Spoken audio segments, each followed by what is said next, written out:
প্রিয় চাকরি প্রিয় ভাই বোনেরা, কাছে দূরে যে যেখানে বসে আজকের সার্কুলার ফলাফল বিষয়ক ভিডিওটি দেখছেন, সবাইকে জানাচ্ছি আন্তরিক মোবারকবাদ ও শুভেচ্ছা। আসসালামু আলাইকুম। তো দেখতে পাচ্ছেন যে ফায়ার সার্ভিস ও সিভিল ডিফেন্স অধিদপ্তরের বিভিন্ন পদের নিয়োগ পরীক্ষার চূড়ান্ত ফলাফল প্রকাশিত হয়েছে।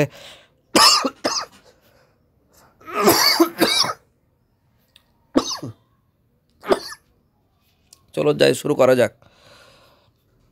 তো প্রিয় দর্শক, আমরা সাধারণত বিভিন্ন ধরনের সার্কুলার ভিডিও, বিভিন্ন ধরনের সার্কুলার পরীক্ষার ফলাফল এবং বিভিন্ন ধরনের সার্কুলার পরীক্ষার সময়সূচি সম্পর্কে ভিডিও আপলোড করে থাকি।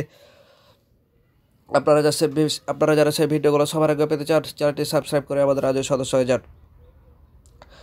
তো দেখতে পাচ্ছি যে ফায়ার সার্ভিস থেকে চূড়ান্তভাবে যারা নির্বাচিত হয়েছে তাদের রোল নাম্বারগুলো এখানে দেওয়া হয়েছে।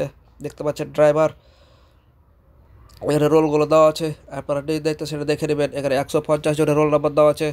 আপনি নিজ দায়িত্বে সেটা দেখে নেবেন যে আপনার সাথে সেটা মিলে কিনা। দেখতে পাচ্ছেন মাস্টার ড্রাইভার কর্তৃক দেখার 3টে রোল নাম্বার দেওয়া হয়েছে। তারপর ইঞ্জিন ড্রাইভার সম্পর্কে 4 জনের রোল নাম্বার দেওয়া হয়েছে। স্পিড বোট ড্রাইভার দেওয়া হয়েছে 4 জন। নিজ দিকে বেশ কিছু রুলস তারা দিয়ে দিয়েছে। আপনি কিন্তু অবশ্যই সেই রুলসগুলো ভালো করে পড়বেন। সেই রুলস মোতাবেক কাজ না করলে কিন্তু আপনার নিয়োগটি বাতিল বলে গণ্য হবে। তো এই ছিল আজকের মতো। দেখা হবে পরবর্তীতে নতুন কোনো গুরুত্বপূর্ণ ভিডিও নিয়ে। সে পর্যন্ত সবাই ভালো থাকবেন। আল্লাহ হাফেজ।